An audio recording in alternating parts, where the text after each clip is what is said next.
Hello, Brad here, just to say we're super proud that the Friday 5pm podcast is sponsored by the Malt Miller, the UK's best home brew store. We use the Malt Miller for all of our homebrew experiments, as well as tapping them up for advice and binging on their awesome YouTube channel all the time. That's why whenever we release a homebrew video, we put a recipe kit live on the Malt Miller, so you can brew with the exact same amazing ingredients that we did. The same ingredients used by pro brewers.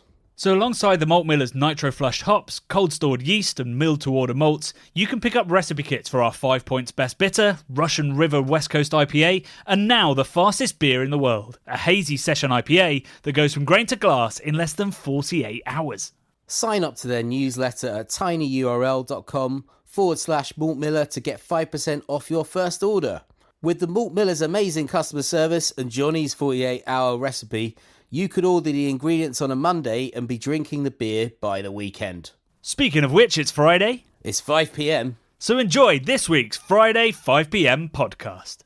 Hello and welcome to a very special episode of The Bubble. You may remember recently we did a video all about small and sustainable and exciting Irish craft breweries in association with the Irish Food Board Bod Beer.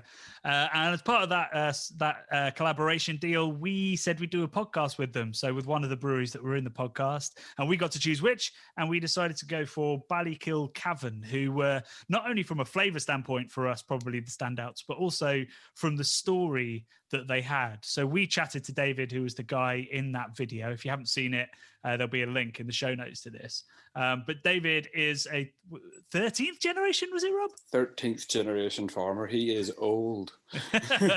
No, he's not that old.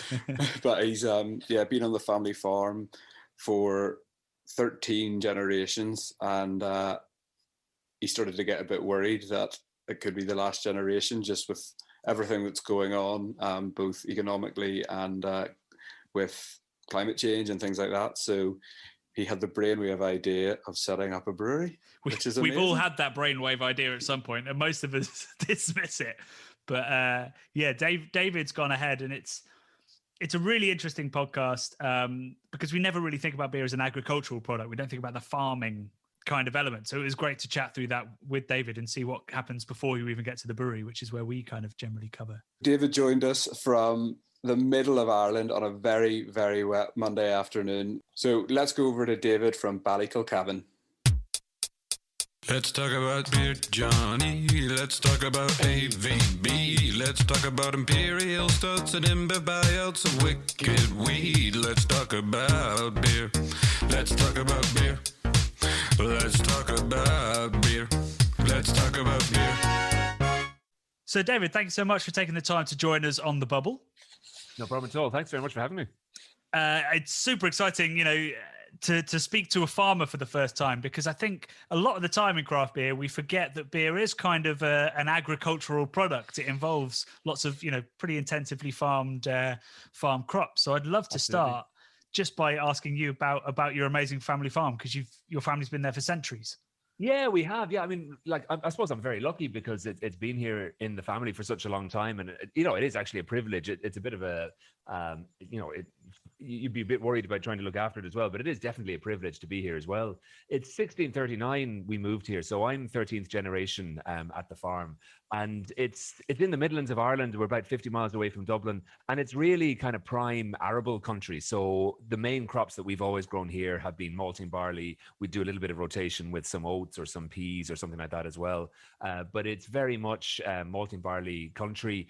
Partly because of the soils, so it's really light soils here, which means we can get the crop sown earlier in the year than maybe you could on a heavier soil, and just the climate as well. It's we tend not to get, although we've been having some late frosts this year, which haven't done the crop any good. But generally, because of where we are in the world, we get nice sort of wet winters to get the moisture into the soil, and then the spring dries up pretty quickly, and then we can get the crop in and get it away. And is it barley that you're mostly growing there, and has that always been the case? Yeah, it is now. Certainly since I took over, when I took over, it was about 70% malting barley in terms of what we were growing. And, it was kind of the most that we could get away with while allowing ourselves a little bit of rotation as well, because the ground does need a different crop in every so often, just to make sure that you don't, if you have a monoculture of barley all the time, you're going to get diseases that are going to come through. It doesn't do the soil any good to have one crop all the time. So, 70% meant that we could rotate about a third of the crop every year with something completely different, and then go back to malting barley the following year. But I think, again, part of the reason is because there's only two big malting sites in Ireland, and the biggest one is about 6 miles away from here. So it made sense for, probably 3 or 4 generations ago, it would have made sense for people to start growing malting barley here, because there's a market very close to here. And as I say, it happens to suit the type of soil that we have. Is the soil, it's the thing that really dictates what your farm produces? Oh, it is. Yeah. I mean, and I think people are coming around to that now. I mean, people didn't really talk about soil when I took over, but really now it doesn't matter what type of farming you're in. What you're really doing is farming the soil. You're trying to keep the soil healthy and trying to keep the soil, with the right nutrients, the right amount of moisture and things like that in it. And then, as you say, yeah, it's very much depending on what type of soil you have, then you can work out what the best thing to put into it. Arguably, what this farm is best for is actually grass, but that means having animals, and that means getting up at 3 o'clock in the morning to calve cows and things like that. And I decided, actually, I'm not willing to do that. So when I took over from my father, the farm here was probably, what was it? I suppose about 30% grassland. And as much of that as I could plow up and put crops back into is what I did. But there's some fields that just didn't suit, and we've still got them here. But we could grow winter wheat here if we had heavier soil, if we had more nutrient rich soil and heavier soil. And winter wheat is probably a higher yielding crop in terms of the amount of grain you'd get per hectare off it. And that means that generally you're going to get paid more for a hectare's worth or an acre's worth of winter wheat compared to malting barley. But we just can't grow it here. The soil just isn't right for it. So that's why we've, I suppose historically, that's why we've grown malting barley. And now obviously we have a use for it as well. So that's why we'll stay growing it for now. You sort of alluded to it there, that in the research we've done in preparation for this and the video that we did for Craft Beer Channel, it was sort of implied that part of the reason you've put a brewery in is because it's quite hard to reliably be profitable as a farmer in sort of modern UK and Irish farming or European farming. I think in Ireland at the minute, it has to be said, like, dairy farming is going well, and lots of people are expanding into dairy farming. And that's really the only show in town in terms of profitability. Like, if you're looking at farming at a business, which not enough of us do, I think historically, if your father was a farmer, you took over the farm, and that was kind of the way it worked. And people sort of, it's a family thing, and it's keeping the land going, it's keeping the land in the family and everything else, which is exactly what we're trying to do here as well. But, if you're looking at it purely as a business, dairy is probably the only way to go in Ireland. But again, I'm not willing to get up at 4 o'clock in the morning every morning to go out milking cows. So, and what I like actually about tillage farming is there's the variability in it. So, in the spring, you're planting the crops, in the sort of summertime, you're looking after them. The autumn time, you're harvesting. In the winter, you're looking after the fields. We spend about 5 months of the year just trying to keep the fields right, keep the soils right, by putting in what we call cover crops. So you put in a different crop after the malting barley that keeps the soil, the fauna and flora, as they call it, so that, like, the bugs in the soil alive, and keep the earthworms alive, keep the drainage going, and then come back in the following spring with the malting barley crop again. So there's great, it's something different every day. Whereas to me, if you're out milking cows every day, that's pretty much the same job, 365 days a year. So with great respect to my friends who are dairy farmers, but it's not the lifestyle that I kind of was looking for.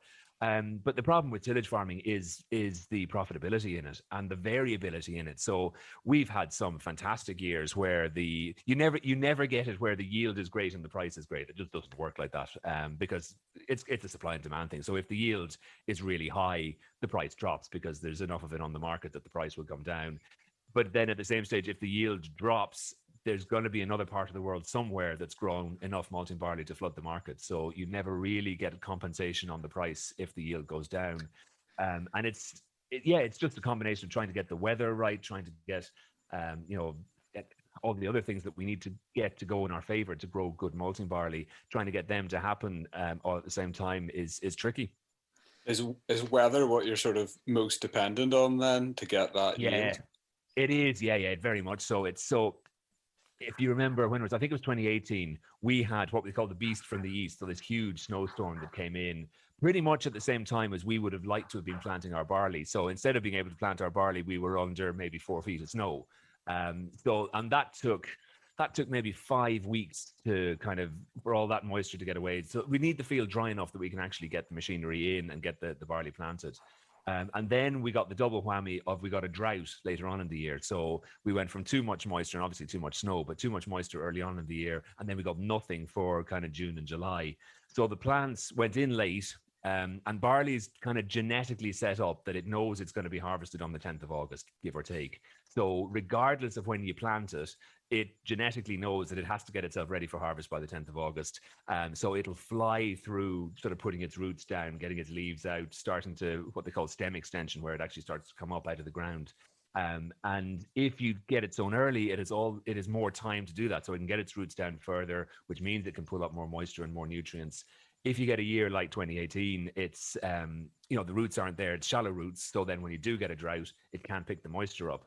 And it's factors like that. And you've no control over it. I mean, I sit, as I say, watching like 3 or 4 different weather apps, and then I try and pick the one that I like, the look of the most. But unfortunately, it doesn't work like that. The weather does what it wants to do. So I'll take that weather, please. Yeah, because you can get wildly different forecasts. It's great. You can look on, say simple things like you look on the BBC site and you look on the Irish Met site and the British Met site, and they'll give you 3 different forecasts. So you can kind of pick and choose what you want. But unfortunately, the weather, like you can look outside and it's raining, and you look on the weather app, it says it's not raining. So who do you believe? Is it the fact that you're getting wet when you're outside, or the fact that the weather app says it's not raining?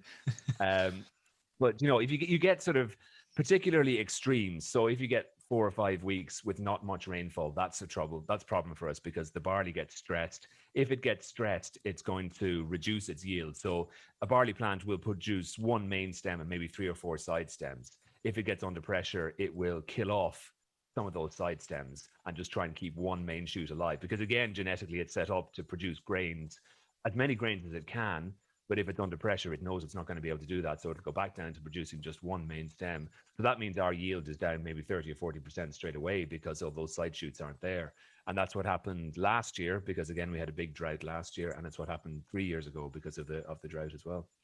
So you said that supply and demand really dictate the value of the crop. So in 2018, was the price of the crop then very high because the yield was so poor? No, because somewhere in the world, and I couldn't even tell you where it was, maybe the south of France or somewhere like that. Even actually, I tell you, the south of Ireland. So we're about the Midlands of Ireland. So there was a bit down in the south coast that got rain when we didn't. So the quality of the barley, and again, if the yield is down, the protein levels are up, because it's basically, protein is based on how much nitrogen there is in the field. So if you have less yield, there's more nitrogen in the field going up into those fewer amounts of grains. And protein level is the main thing that barley is going to fail for on specification going in for either brewing or distilling. So basically, if it's too high, the maltsters won't take it because the breweries won't accept it. And it's funny, now as a brewer, I can fully understand that. When you're a barley farmer, you've spent at least 7 months getting your barley ready for going in, and then they reject it because the protein's too high, and you really have no idea why they're sending away your what looks like perfectly lovely barley, but because the protein level is too high, they won't accept it. Yeah, we did a tour of Muntons Malt up in Norfolk. Oh yeah, lovely. And it was remarkable, the amount of testing. So the lorries come in and it's tested on 5 or 6 different machines. Things are plunged in and pulled out before, they'll say, yeah, we'll take it. And that's probably even before maybe they look at the proteins. But it must be a nightmare for a farmer to have had a really unreliable year. And then, what do you do with that barley if it's rejected? Yeah, well, the answer to that is it goes for feed barley. So it's going to pigs, or it's going to, instead of making lovely beer, it's going off to feed pigs. And okay, fair enough, you get some bacon out of it at the end of it, but it's still not the same for us. And, financially, it's a bit of a disaster, because generally there's going to be a price difference of maybe 30 or 40 euro a ton between feed barley and malting barley. So if all your barley gets rejected, that's a huge loss over the course of the whole farm. And it's always the worst about 40 minutes. When the lorry goes out, it takes 15 minutes to get to the malting plant, and then it takes about 25-30 minutes to get tested. So you're sitting there watching the phone. If the phone doesn't ring, that's fine, that's good news, it's got through, and then the lorry turns up again 30 minutes later. But if it rings, there's been a problem with it. And it's mainly protein. They'll test it for germination as well, which is basically, has it got any diseases that are going to stop it germinating. In a really wet year, it could actually germinate in the field. And again, obviously for malting, they have to germinate it as part of the process. So if it's already germinated, it's no use to them. So that's another thing it'll fail on. But generally, it's the protein level, and it's a little bit of crystal ball, because as I say, the protein level depends on the nitrogen. We would put a certain amount of fertilizer on it, but you need to know what it's going to do in June before you put the fertilizer on in April. Because if you know you're going to get a drought in June, you put on less fertilizer in April. If you don't know that, you put on the normal amount, and then you're as I say, you're relying on the weather 2 months down the line. And given that we can't forecast it tomorrow with any accuracy, there's no way you can guess what it's going to do in the summer. So yeah, that's kind of the frustrations of it. I mean, it's great when it all comes together. It's fantastic. You know, you produce a lovely crop. For us, obviously, in the brewery, we're going to get that back and brew with it. But it is frustrating when you put in, you know, you've done the best you can, and then the weather turns against you. And there's nothing, I mean, you know, looking at it rationally, there's nothing you can do about it. But it's still, it's frustrating would be the polite way to put it. That it's not gone to plan. So, but yeah, I mean, that's just farming. Has it got worse as a result of global warming? Because you mentioned extremes earlier, and that's, you know, what we really talk about. You know, the world as a whole is heating up, but specifically, particularly our latitudes, it's more extreme weather events. I mean, I have to say it does seem to be going that way. So when I started farming, the first 5 or 6 years, I know it's a small time scale, but the first 5 or 6 years, you got normal weather. So you'd get a bit of rain, you get a bit of sunshine, you get a bit of rain again. That's fine. What we seem to have had now over the last, say, 10 years is really extreme periods of, say, rain at harvest time. So you get maybe 4 or 5 weeks where it pretty much rains the whole time. And at harvest time, that's exactly what you don't want, because you need to get the grain dry to be able to actually harvest it in the first place. And then again, it affects the quality. Like if the grain is damp, it's more likely to pick up molds or diseases or other things that you don't want in the barley and then in the malt. And then the 3 out of the last 4 years, we've had extended periods with no rain at all, which again, at the wrong time of year is a disaster. Like if we'd got the weather in harvest time that we got in May and June last year, we'd have been delighted with ourselves, because it was about 5 weeks of hot weather, dry weather, and that's exactly what we're looking for in August. But it's definitely not what we're looking for in May and June. So again, like it'd be lovely to be able to order up weather, and and I get very unpopular because if it's lovely and sunny outside and I'm looking for 10 mils of rain, it doesn't go down well with anybody. But and you're out there doing a rain dance. Yeah, I am. I mean, and I'm quite happy for it to fall between midnight and 6 a.m. in the morning, and then for a lovely hot sunny day afterwards, because that's perfect. You get a bit of moisture and then you get a bit of heat and a bit of sunshine. That's exactly what the barley is looking for. But yeah, there's a thing between what my wife and kids are looking for and what the barley is looking for, and they generally, apart from in August, they generally don't coincide very well with each other. Who's more important though? Well, financially speaking, the barley, but obviously the family is more important than the barley. Yeah, you don't need to answer that. Definitely. Good, that's okay. You can edit that bit out. I love that stuff. Been drinking it for years. Drinking it for years. Drinking it for years. Drinking it for years. You know, I moved there recently, decided to add more hops to it. Hops to it. You know, I moved there recently, decided to add more hops to it. Hops to it. Chica, yeah. So tell me about barley as a crop. We know that obviously it's the main ingredient in beer. Is there a specific reason why people love using barley for beer? I think, well, for start, it's a great crop. I mean, you have to say it's a really versatile crop. It'll grow. It started off growing in the Middle East, and it grows up here. It'll grow in Canada. It'll grow all sorts of places. It's probably not quite as hardy as wheat, but it does grow in probably more areas than wheat. Like wheat, as I say, we can't grow wheat here, certainly with any sort of regularity of getting decent yield out of it. But we're quite happy growing barley here. And I think then probably in terms of brewing with it, it's just the accessibility of the enzymes that are in it that are going to convert the starch into sugar, and the fact that it's just so good at storing up starch, which is really, I mean, from its point of view, it's trying to create a seed that's going to go back into the ground and generate new barley. It doesn't really know the fact that it's going to be stuck into a germination plant in a maltings and converted into beer. But that's what it does. It creates all this starch that we're able to use to convert to sugar, and it has the enzymes already in it. Like, it's a perfect package for us going into the brewery because it has everything that we need within each individual barley grain for us to use in the brewery. So then, tell me about the brewery. So you sort of implied that it's because you couldn't make enough reliable profit as a farmer.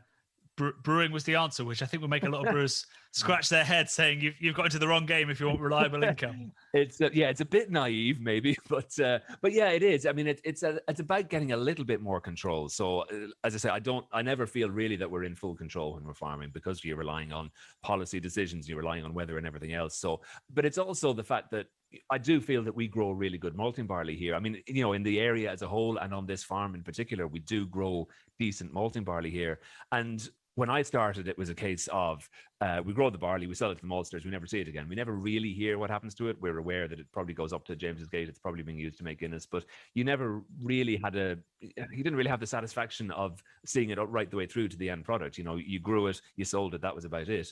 So I suppose we were looking for something to diversify the farm with, because it's been in the family for so long, and in a way actually it doesn't matter. Like, I mean, any farmer anywhere in the world is trying to look after their farm and make it a viable financial option, and maybe pass it on to someone else, and that's what we're trying to do here. But we had all these old stone buildings that are from the 1780s. They were built for horses and carts, and they're completely, if you try and get a tractor into them, you're not going to get on very well with it. So we had all the buildings there. We had the malting barley. I had the interest in terms of brewing. I mean, I'd been home brewing pretty much since I came back and took over the farm. And I suppose for all of those reasons, that's why we decided to go with the brewery. And there's a visitor center that we're building at the minute that will be added onto it. But obviously, the brewery is the main focus of what we're doing here, because the visitor center is kind of an add-on to the fact that we're making the beers here, and people can come in and see them and taste them. But you have to have the brewery there to do all that. Did the interest in beer just sort of come from the fact you were selling to breweries, or selling, your malt to breweries? Is that where it came from, or was there another sort of journey into it? No, I think it was very much that. It was, as I say, it was the fact that we were growing the malting barley here, and I wanted to be able to see what happened to our barley after it left here. So I got interested in malting. I got interested in brewing.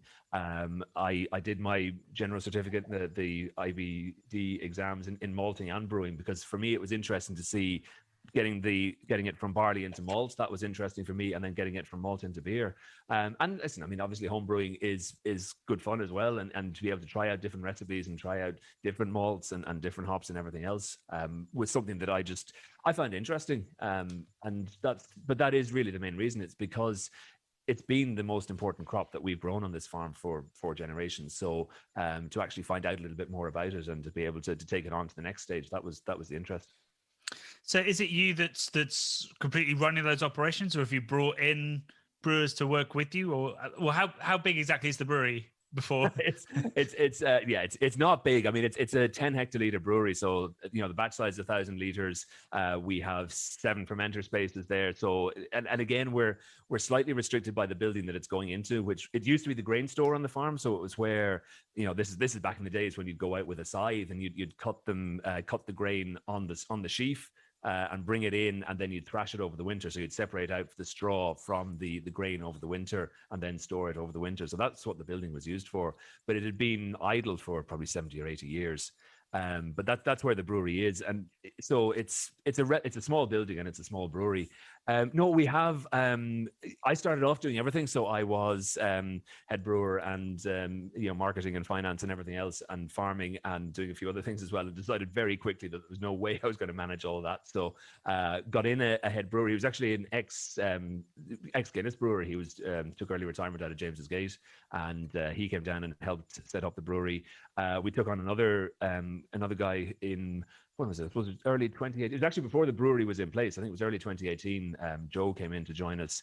Very enthusiastic home brewer, very, very good home brewer. And he's now our head brewer. Our original head brewer has retired. So Joe took over only a couple of months ago and is running the brewery down there now, which is like, to me, he's a much better brewer than I am. So he's much better off leaving him to do the brewing side of things. And then I'm still kind of running everything else on behind the scenes, I suppose, in a way.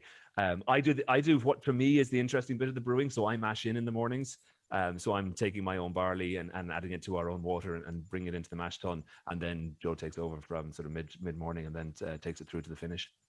So when we tried all of the beers for the craft beer channel video, what we talked about and what really impressed me was 100% it was the malt character of a lot of the beers, and in particular the brown ale that we had, the American brown, which I thought was just stellar. Brilliant. Great. Yeah, I'm delighted to hear that, because it is, like, for me, it's important. I mean, I know, as I say, like, obviously there's a lot of focus on hops in craft brewing. For me, as a barley grower, it's really important that you can taste the barley. Like, even in the IPAs and the hoppy beers, I'd still like you to get a hint at least of the malt that's sitting there in behind it. And certainly on the likes of, the pale ale, the brown ale in particular, where you're getting that lovely malty flavors, that for me, that's important, that you can, again, to tie it back to the farm and all the effort that's actually put into growing the barley in the first place and then brewing with it, that you can get those flavors. What was that conversation like? So you went to the local, the maltings, and sort of said, I'm going to sell you this barley and I want to buy some back. Yeah, pretty much. Yeah. and it's funny now, because, I mean, I go in there and they sort of look at me and they say, now, are you here as a customer or are you here as a supplier? So, if I'm here as a customer in the brewery, they have to be nice to me. If I'm there as a farmer, they can throw me out again. So there's different doors you go through. Pretty much, it's a lovely lounge. And pretty much. Yeah, exactly. Yeah. All the leather couches are all in the customer section. No, I mean, we're lucky in a way, because they had the system set up in particular for Waterford Distillery. So we're actually now at the stage we're growing basically two different types of barley. We grow distilling barley for Waterford Distillery, and we grow our own brewing barley. But they had a system set up, so they have their big malting facility. Then they have what they call their Bobby plant. So it's a smaller malting plant, and then they have a setup where they can store individual farms of barley in one of their warehouses. They can take that out and put it through as a distinct batch. So for me, that's the important bit, that they can put through my barley, they malt it all. It's a bigger batch than we're going to use in a year. So to be fair, they're good to us. They will malt the whole lot of it. We buy back. So I, as a farmer, sell them the barley, they malt it.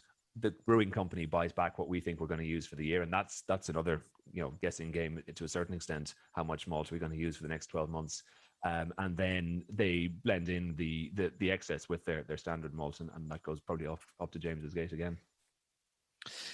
So how much? I mean, this might be a really difficult question, but is it possible, once it's been through the malting process and the kilning process, can you recognize your own malt? Is there a characteristic to it, either from the perspective or the flavor? It foams madly in the kettle, and we've never worked out why it does that, as opposed to any other type of malt which wouldn't do that. I think, I'd love to tell you that I can tell the taste. I'm not the most sensory person in the team in terms of being able to tell flavors, but you'd love to think that there must be this terroir. There must be something there that we'd be able to pick out from our beers as opposed to other beers. I think probably in something maybe like the brown ale, something that's all about malt, and even the red ale, something like that. You'd love to think that you can pick out something in that. Once you start adding the hops in on top of it, it probably does dilute that, that real malty sensation. It's not something, to be fair, I don't think I'm really going to be able to pick it out. For me, it is about the sustainability aspect of it as well, that the barley's grown here, it's going 6 miles up the road to get malted, and we're getting it back again. For me, if we're making Irish beer, we should be making it out of Irish malt. There's lots of other places that produce really good malts all over the world, and for me, I'd love to see. I'd prefer if Belgian breweries were using Belgian malt and English breweries were using English malt, just because, again, it ties it back to the farms that these products are produced on. And are you sort of making efforts, I saw on the website, to go more organic and sort of pesticide free? Is that a big movement for you at the moment?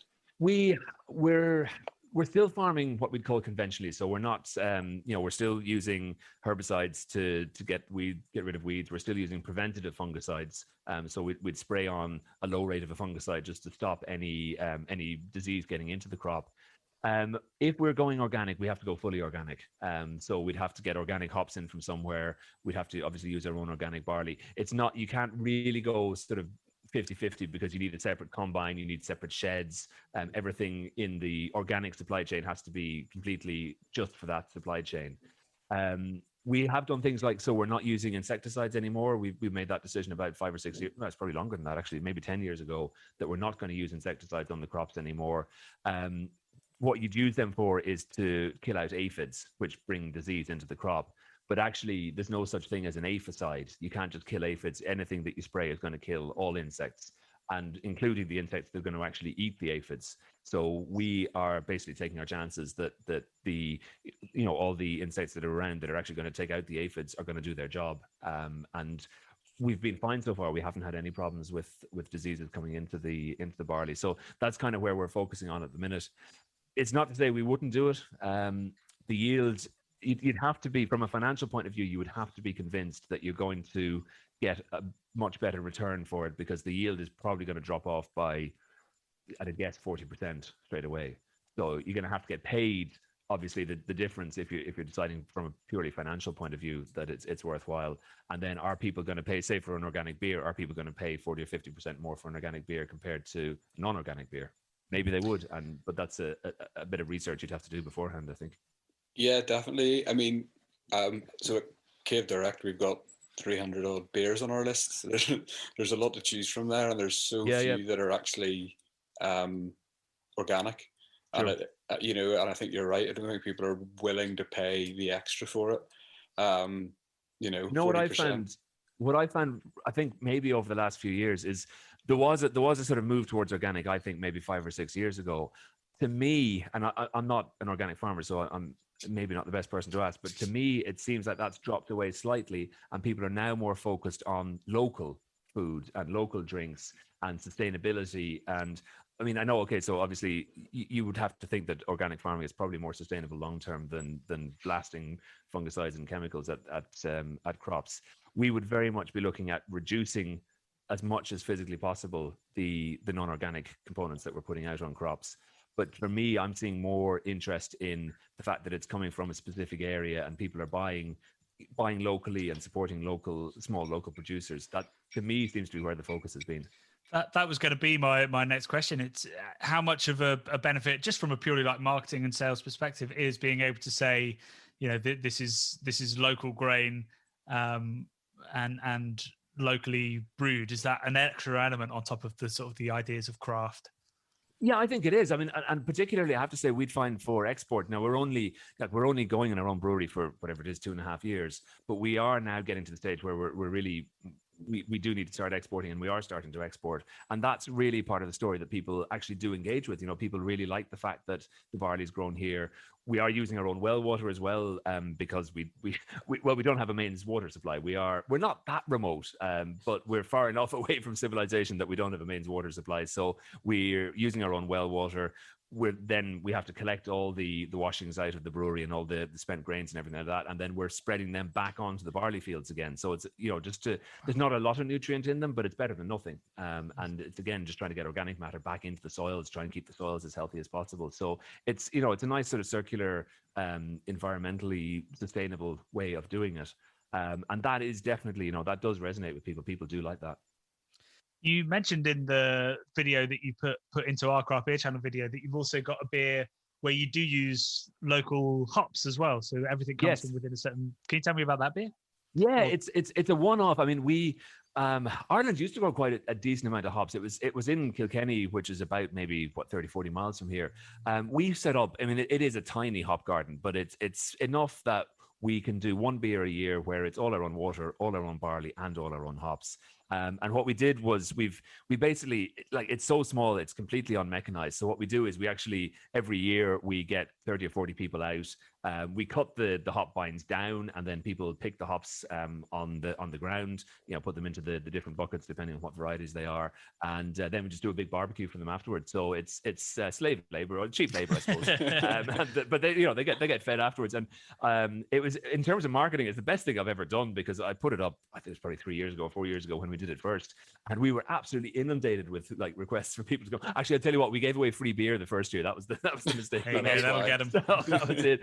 But we didn't make that mistake again. But still, people keep coming back. We've had people here every year, which is great. Like it's just a lovely day out, and we've been very lucky with the weather because it's usually end September, early October. You could get a pretty horrific day, but we've been very lucky with it. And it's again, for me, that's one of my favorite beers of the year because of the fact that it's all within. I mean, I suppose it's 500 meters of the brewery that all the ingredients are coming from. So in terms of locally produced beers from locally produced ingredients, that to me is as good as we can get.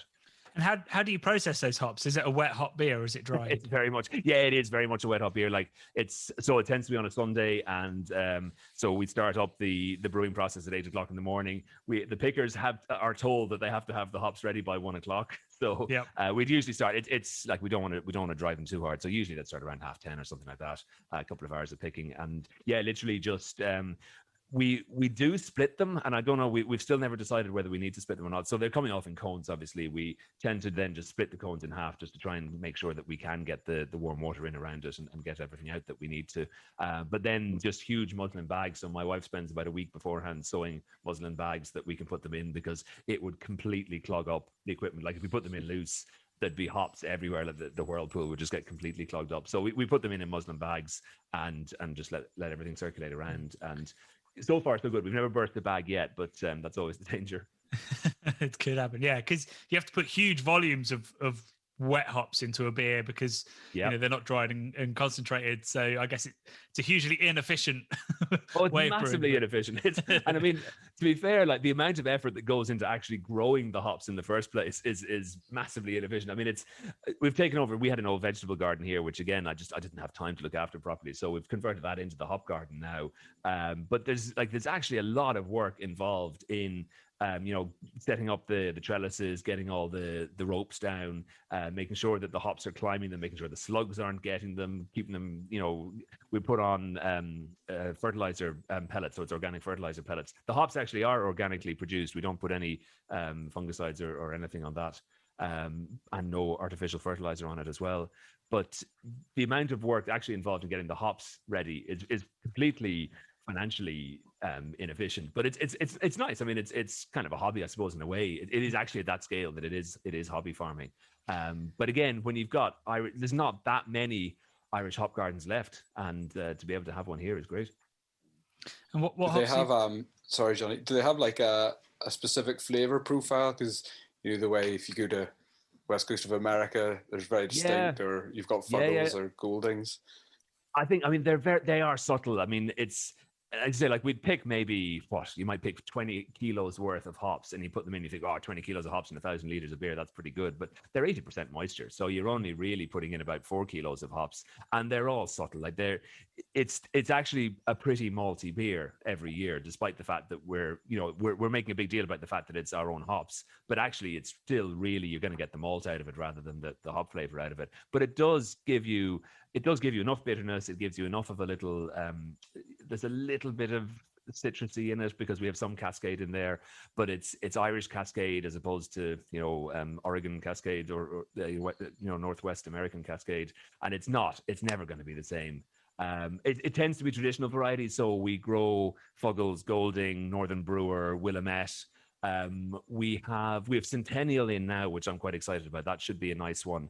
Now it only went in last year, so it takes about 3 years until we're actually going to get a decent amount of cones off that. But again, if that could produce any sort of, slightly upgraded Cascade flavors, we'd be doing well out of that. And then we have a little bit of trying to think, Magnum, German hop, bittering hop as well, which again, it actually doesn't grow particularly well here. The Cascade grows really well. And I think where it's from, it gets a lot of rainfall, so it's used to that. The big problem that we have in Ireland is the humidity levels. It tends to be damp all the time. So rain it can live with, but it's the dampness that gets it. And again, it tends to pick up molds and mildews and things like that. Do the hops need the same kind of weather patterns as malt, or are you praying for really localized rain? Oh yeah, absolutely. Like if I could get really localized sunshine on my 300 square meter hop garden, I'd be delighted with that. But then raining 200 meters away in the barley field, that's exactly what you're looking for. No, they're completely they're completely incompatible in terms of whether like the malt needs, constant sort of rainfall throughout the year, and it does need heat later on in the year as well. But the hops, I kind of feel, if it was basically dry and sunny the whole time, we could irrigate them and we'd be fine. But it's the lack of heat and sunshine. I think to me, it's like if you could grow good grapes, or if you can grow good soft fruits or something like that, you'll grow decent hops. And we did try putting them into a polytunnel and things like that, and they flew off at the start because they were getting the heat, but then the humidity absolutely killed them in about June or July. The leaves literally went white with mildew, and that was the end of that. You need like a Wimbledon style roof. That's exactly what I'm looking for. Yeah, exactly. I mean, that's the next investment in terms of everything. Yeah, we can cover the entire farm. Like they always said, Ireland would be an absolutely fantastic country if you could build a roof over it. But if we could do that with the farm and just control the weather down to the final degree, that's the way to do it. So before we started rolling, we were having a little chat about malt and about hops, and we've just spent 15 minutes talking about hops. And you said something that kind of hit home, which was that, ask a beer geek and they could probably tell you hundreds of different varieties of hops. Ask them to name 2 varieties of barley. And they'd really struggle. So I'd love to hear your sort of elevator pitch as to why we should care more about malt in beer, and maybe give us some barley varieties we can show off about next time me and Rob. Yeah, well, I mean, okay, people probably have heard of Maris Otter or something like that, but we tend to grow. To be honest, we grow whatever the maltsters tell us to grow, because that's what they're going to buy back from us in the first place. We're growing 2 really good varieties at the minute. One's called Planet, and that's what all our beers are made with that. And then we grow Laureate for the distilling side as well. But the breeding that's gone into those varieties over the years has made them. You have to keep everyone happy. You have to keep the grower happy, because we want high yields in terms of tons of grain per hectare. You have to keep the maltsters happy, because they have to be able to malt it, and then you have to keep the brewers happy as well. So it's tough for plant growers to actually get that. But for me, I'm in Ireland. We grow really, really good malting barley here. We've been talking about the hops. We don't particularly grow great hops here for me. So I always kind of feel that if we're producing Irish beer, we grow really good malting barley here. Let's make it about the ingredient that we actually do really well in this country. And there's a place for hops. Lots of people are going to like hoppy beers as well, but surely there's a place for malty beers as well. That you get those lovely, smooth, malty flavors, and in terms of nice, refreshing beers, flavorful beers, you can do a lot with malt. You don't have to overload everything with hops.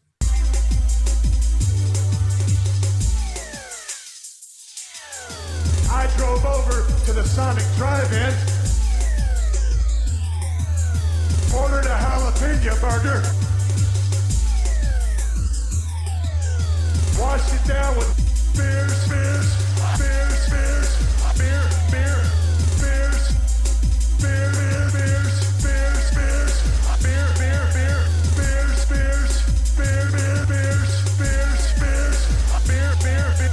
I said, Stone Cold, why have one when you can have them both?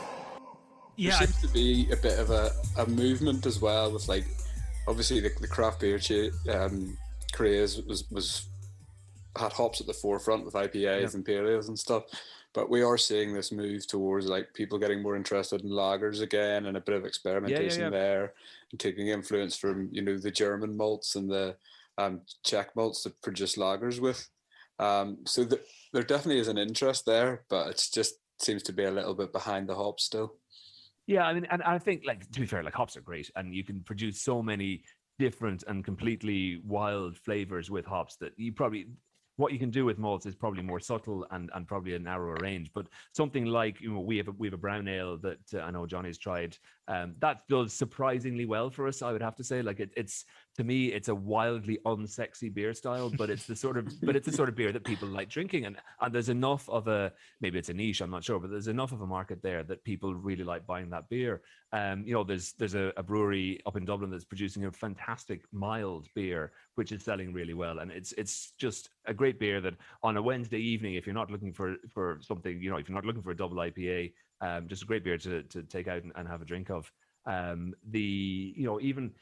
And the likes of our pale ale, it's very much a malt forward. Even one of our IPAs is very much a malt forward IPA with the sort of traditional bitterness in the background as well. But for me, because And I know I'm biased because I do spend probably the guts of 2 years getting the barley from an empty field through to getting back to brew with. So it is important for me that we use our barley to the best way we can. But it is important for me that you can taste those malty flavors in pretty much any beer that we produce. My listeners will be sick of me mentioning this, but I'm writing a book at the moment all about seasonality in brewing and drinking. And a lot of that has involved tying it back to the history. So obviously, because we can now control our fermentations, control the temperatures we serve the beer at, we have central heating. So when it's cold, we don't necessarily reach for a stout. But it used to be that you were completely limited to what was grown in your locality and what time of year it was. And it feels like, there's the joke about the holy trinity of Irish beers is the pale, the red, and the stout. Yep. And those are three styles. Even the pale ale, because it would have been, a European pale ale, so it wouldn't have been super hoppy. They all seem very malt led. So, Ireland's climate and ingredients has results in that. So I'm not entirely surprised that American brown would still do very well in Ireland. Yeah, and I mean we do a red ale in bottle as well. And again, just the part of the country we're not that far from Kilkenny, which is obviously sort of Smithwick's territory originally. Red ale would be a very strong beer type around here. You kind of feel when you get up into, say, the likes of Dublin that it's maybe not trendy enough to do well, but actually it does better than we would expect it to do up in Dublin, because there is enough of a cohort that wants that style of beer. Stouts are hard because there is obviously one major stout in Ireland that tends to dwarf all competitions. So it's hard to pitch against that, but people are willing to obviously to try stouts, but they are particularly willing to try red ale or anything else that has that malt flavor as well, that malt forward beer style. Is Guinness, really like something that's casting a shadow over smaller brewers in terms of doing a dark beer? Because obviously O'Hara's have come out and done pretty well, and we tried the new Nitro one out there. So to me, it would seem like an obvious thing for a smaller brewer to do, to be like the alternative to Guinness. But is that not quite how it seemed? In Ireland, I think there is such brand loyalty to Guinness, and there's such sort of muscle memory. So if someone walks into a bar, they will, and we've had it even with our red ale. So we'd go in, we'd give them a sample of the red ale. So that's absolutely lovely. And they walk up to the bar and they order a Smithwick's, because that's what they've been doing for 10, 20, 30 years, whatever it is. And Guinness would be exactly the same, probably even more so.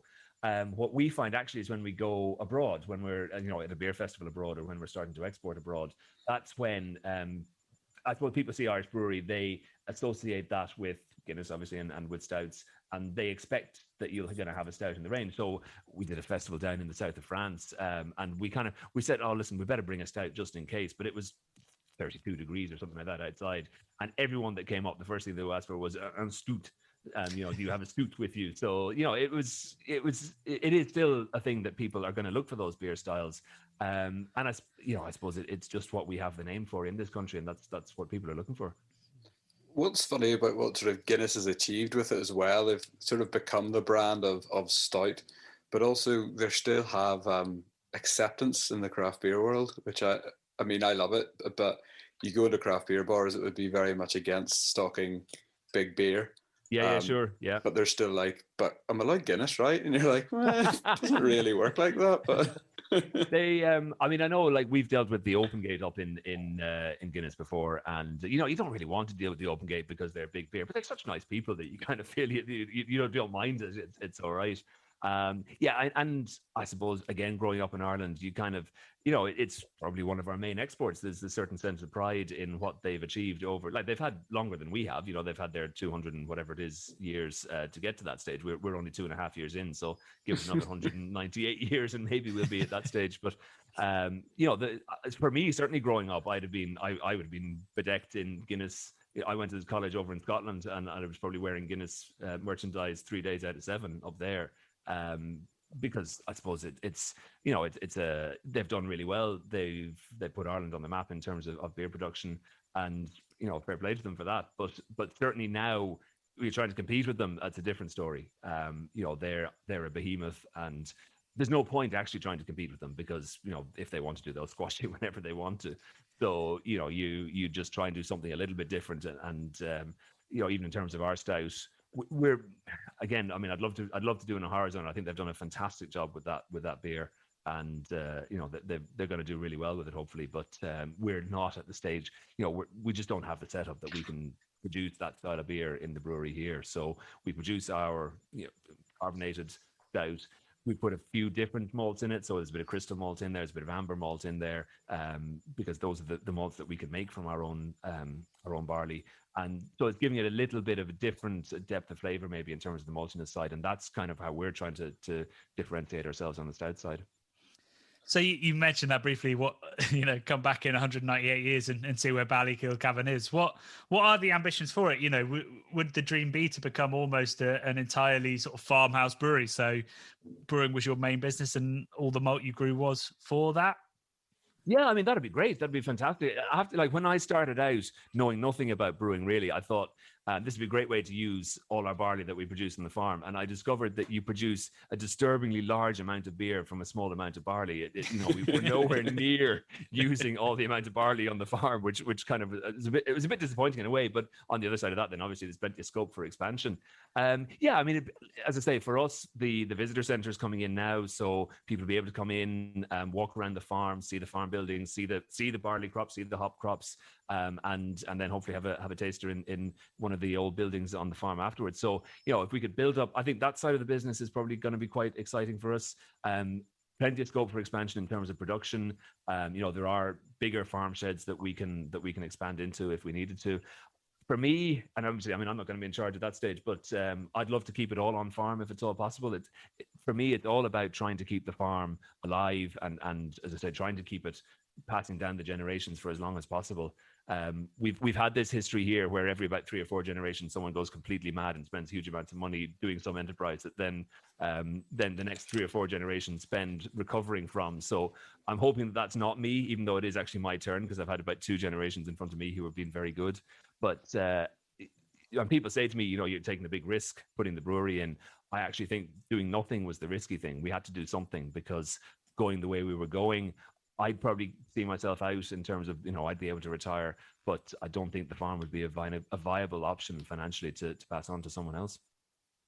So what's next, do you think, for the barley farming? If the direction you're moving in is tougher yields and tougher climate, how are you going to keep that moving forward?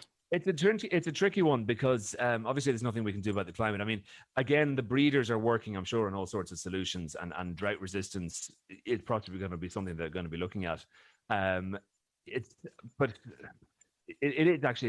is a tough one to answer, because if the weather continues going like this, are we actually going to be able to produce malting barley on this farm?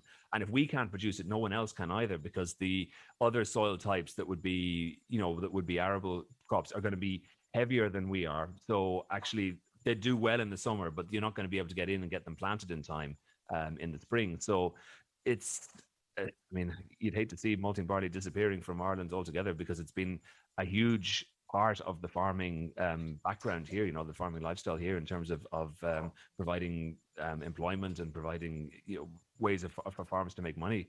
I suppose I just hope that we're not going to see a real problem in terms of climate over the next sort of 10, 20 years, and obviously longer scale than that. But if we get to the stage where we're getting big, dry summers, we're in trouble in terms of growing it here.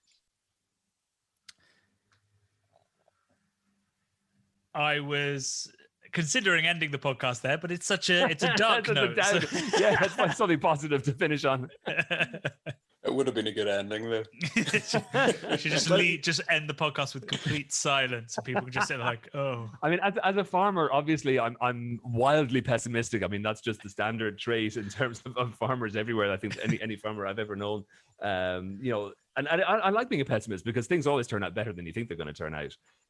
But it's, I mean, I think we'll, unless things turn really bad. I mean, listen, to be honest, if we're at the stage where we can't grow malting barley, society probably has much bigger problems than the fact that we can't grow malting barley. So, I think we'll probably be okay here. And plant breeders are exceptionally clever people and resilient people, and they will come up with different varieties that are going to do what as I say, what we as farmers need, what the maltsters need, and what the brewers need. So I'm confident. I'm confident we'll be able to stay going here. it's just going to be something that we have to keep an eye on. And I tell you, one thing that is coming out now is winter sown varieties. So you actually sow them in probably October of the previous year, bring them over the winter, and then get them through. So they would mature earlier. They get even longer in the ground, so they get even more time to get their roots down and to get set up in terms of producing high yields. So that might be something that we'd look at instead. Is maybe switching when we're sowing the crop and doing something like that. Like, there's always going to be some sort of a solution to whatever problems we have. It's just it's just coming up with that solution. Mm-hmm. Who are the breeders talking to? Are they working with you, or are they working with the maltsters? They actually generally work with the maltsters. So the critical point is, will it make decent malt? And once it makes decent malt, then they worry about, will it make decent beer? And then they come back to the farmers and say, listen, lads, would you mind growing this? And hopefully it'll produce enough yield for you guys to survive on. But it's, the critical thing is that it's going to go through the malting plant and produce decent malt. So, but it's a multi-year process. I mean, it could be a 10-year process to get a new plant variety out. So it's important for them that they get it right, because if they put it out, and it's happened before, we'd get a variety one year and then it'll disappear the next year because it just hasn't performed well. Like, we had a variety that did really well in the fields, but didn't perform well in the maltings once it got through to them. So, they, as I say, they have to keep everyone happy.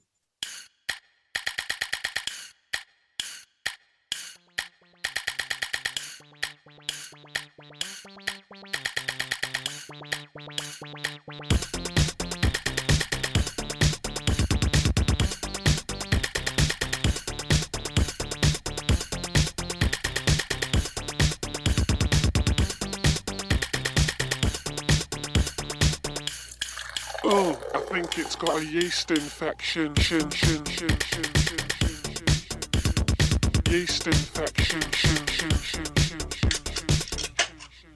So I've never heard pessimism spun in such an optimistic light. I'm a pessimist so that everything's great all the time is essentially his view. And I guess as a farmer, with everything that farmers have gone through and with all the issues that we went through, you'd probably need to plan for the worst and hope for the best. I just love the fact he said that if he can't grow barley on his farm, we're all fucked. That's the barometer of whether global warming's really got us. Is if the craft brewers are struggling, hot damn, we're screwed. But what a fascinating chat. What a great lad.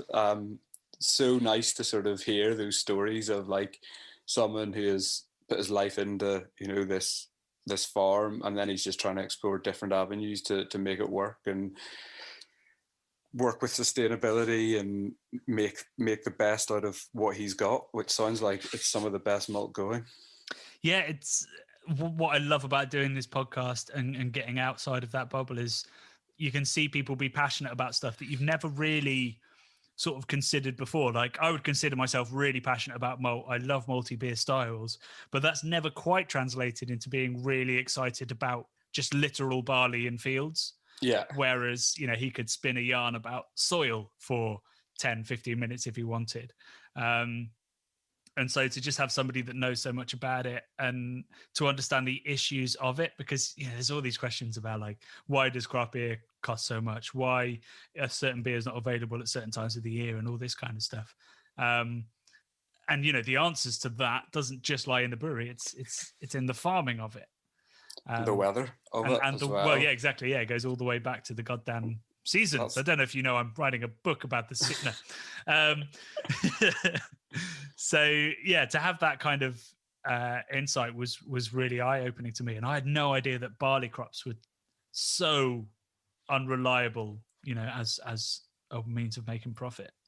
And just all the legwork that goes into it, skimming the fields, having to plant. It's fascinating that you have to plant different plants to stop all the pests or the pesticides growing in it, and just this amount of work that you need to do just to grow this, what we feel is a relatively simple plant. Yeah, that's something. Yeah, it was to make sure the earthworms and stuff were staying there because they needed to turn over the soil and all this kind of stuff. So yeah, you have to grow crops to grow crops.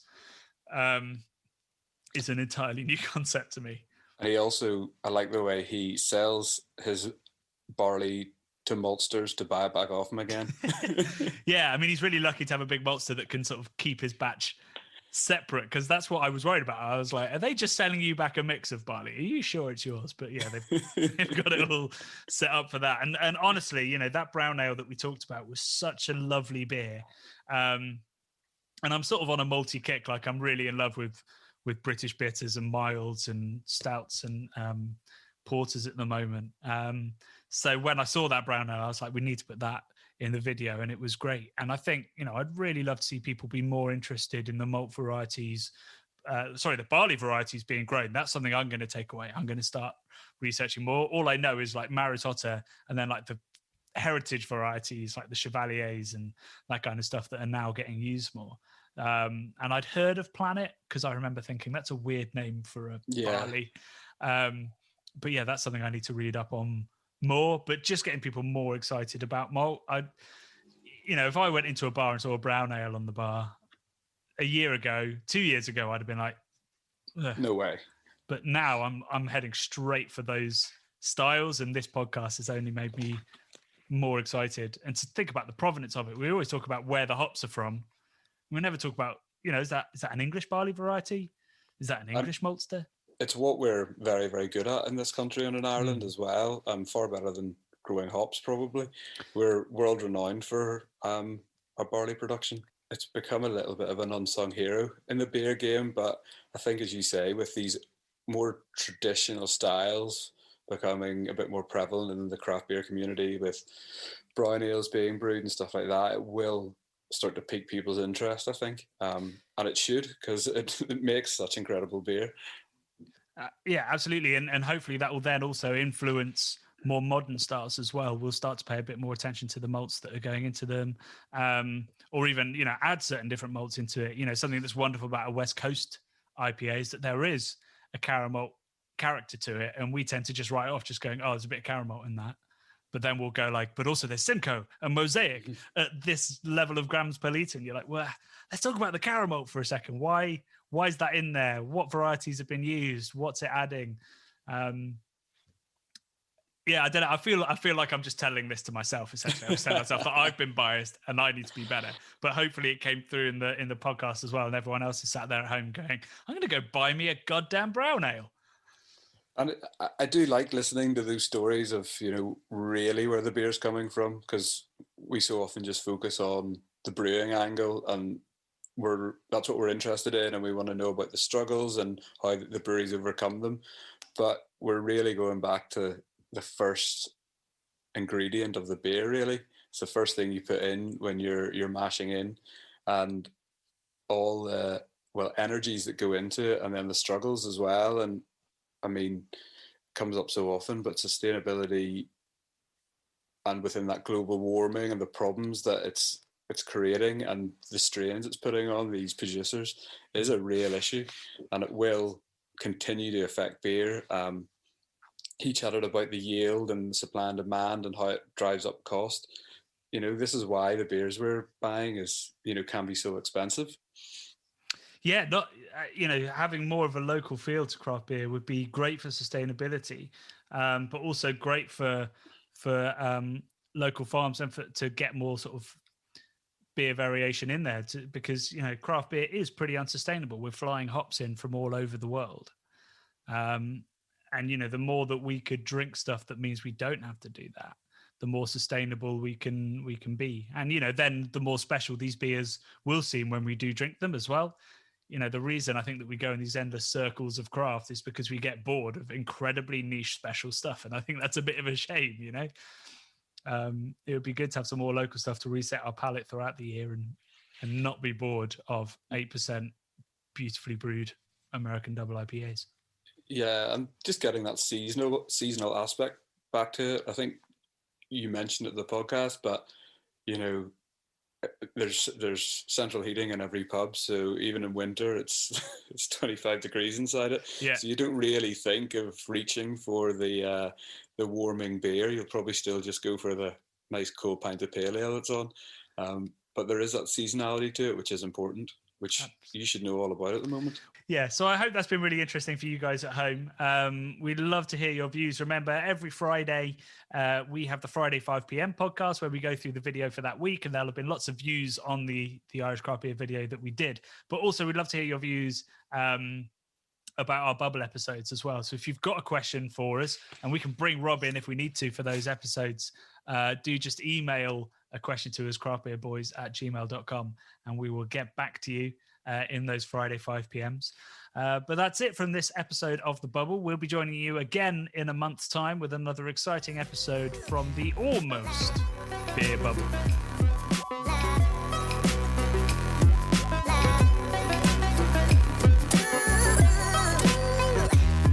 The Bubble and Friday 5 p.m. podcasts are brought to you by the nerds behind YouTube's Craft Beer channel. You can watch over 400 mini documentaries at youtube.com/the Craft Beer channel. And if you love what we do, support us via Patreon and get access to merchandise and our amazing Discord forum, a positive and welcoming space for everyone who loves beer, food, and homebrewing. Love and beer.